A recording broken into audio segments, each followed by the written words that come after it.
वेदना स्टोरीज में आपका स्वागत है। मेरी आज की कहानी है बहू की बंदिशें। आशी आज बहुत गुस्से में थी और होती भी क्यों ना। उसे लगता था मोहल्ले की सभी बहुओं में सबसे ज्यादा दुखी वही है।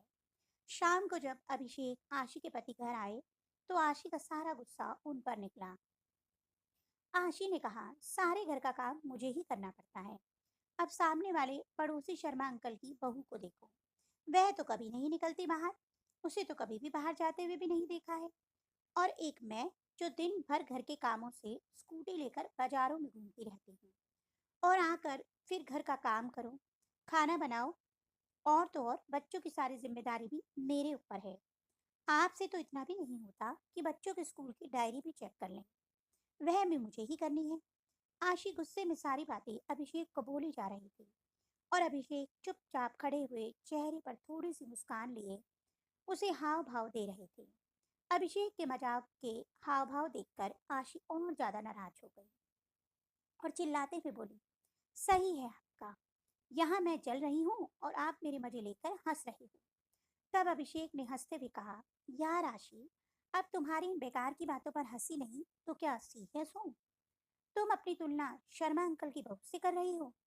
तुम्हें पता है, शर्मा अंकल और आंटी दोनों अपनी बहू को घर से बाहर खड़ा तो नहीं होने देते। वह बाहर कैसे निकलेगी? तुम तो शुक्र करो तुम्हारे ऊपर ऐसी कोई बंदिश नहीं है। तुम चाहे जहां जाओ और तुम्हारा मन करे वह पहनो, फिर भी तुम संतुष्ट नहीं हो। तब आशी ने कहा, यह कोई आजादी है मेरी? सारे दिन लगे रहो बाजारों में। मैं भी चाहती हूँ कि कभी कभी मुझे किसी चीज के लिए बाजार जाने का मन ना करे तो वह चीज तुम मुझे लाकर घर पर दे दो। पर तुमसे तो उम्मीद करना ही बेकार है। तभी तो मेरा एक पैर घर में होता है और एक पैर बाजार में। तब अभिषेक ने कैसे जैसे आशी को मनाया और फिर रात का खाना खाकर सब सो गए। अगले दिन आशी किसी काम से बाजार के लिए निकली थी, तभी उसे आवाज आई, दीदी, इधर देखो। आशी आवाज सुनकर भी अपना वहम समझकर आगे बढ़ने लगी। फिर दोबारा उसे वही आवाज आई। तब उसने देखा शर्मा अंकल की बहू अपने कमरे की खिड़की से उसे आवाज दे रही थी। जब आशी ने उसकी तरफ देखा तो उसने इशारा करते हुए अपने पास बुलाया और कहा, भाभी, क्या आप मुझे लाल रंग की नेल पॉलिश ला दोगे? मैंने अपने पति से कहा था, पर उनके पास समय की कमी होने की वजह से उन्होंने मुझे टाल दिया था। कहा कभी और बाद में ला दूंगा। तब आशी ने कहा, अरे तो ऐसा करो, तुम चलो ना मेरे साथ। तुम बाजार भी घूम आओगे और तुम्हें जो भी सामान चाहिए वह ले लेना, और साथ में अपन दोनों गोलगप्पे भी खाएंगे। इतना सुनते ही शर्मा अंकल की बहू की आंखों में आंसू आ गए और बोली, दीदी, मेरी किस्मत आपकी जैसी नहीं है। मैं अपनी पसंद से कुछ भी नहीं खरीद सकती हूँ। जो भी कुछ घर वाले अपनी पसंद से लाकर देते हैं वही पहन लेती हूँ। मैं बहू हूँ ना। ना तो यह लोग मुझे कहते हैं, बहू तुम चार दीवारी में ही रहो, तभी हमारे घर की शोभा है। आज के जमाने में भी मेरी सास मुझे घर से बाहर जाने नहीं देती है, और ना ही पड़ोस में किसी से बात करने देती है। तभी पीछे से आवाज आई, बहू। और वह अपनी अधूरी बातों को बिना पूरा करे ही अंदर चली गई।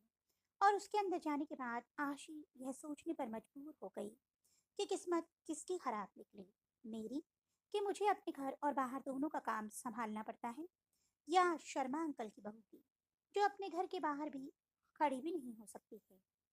आशी सोचने लगी कि मैं तो हमेशा यही सोचती थी कि शर्मा अंकल की बहू के तो ऐश हैं, जो उसे घर पर बैठे बिठाए हर सामान मिल जाता है। पर आज वह अपनी किस्मत को सराह रही थी, क्योंकि चाहे काम के बहाने ही सही, वह घर से बाहर निकल तो सकती है, जिससे चाहे उससे बात तो कर सकती है, अपनी पसंद का कुछ भी खरीद सकती है। अगर मुझे ऐसे चार दीवारी में कैद कर दिया जाता तो आज वह भी ऐसे ही तड़पती जैसे शर्मा अंकल की बहू आज छटपटा रही है। आज आशी को समझ आ गया था कि जैसा हमें दूर से दिखाई देता है, सच्चाई में अक्सर ऐसा नहीं होता है। इसलिए दोस्तों, हमें जो भी मिला है, हमें उसमें संतुष्ट रहना चाहिए, क्योंकि भगवान ने हमें हमारे हिसाब से सबसे बेहतर दिया है। भगवान हमेशा अच्छा ही करते हैं। दोस्तों, मेरी इस कहानी को सुनकर आप अपनी क्या प्रतिक्रिया देना चाहेंगे? कमेंट बॉक्स में अवश्य बताइएगा, और प्लीज़ मेरे चैनल को सब्सक्राइब करना मत भूलिएगा। ऐसे ही एक अन्य रोचक कहानी के साथ आपको जल्दी मिलती हूँ। तब तक के लिए बाय बाय।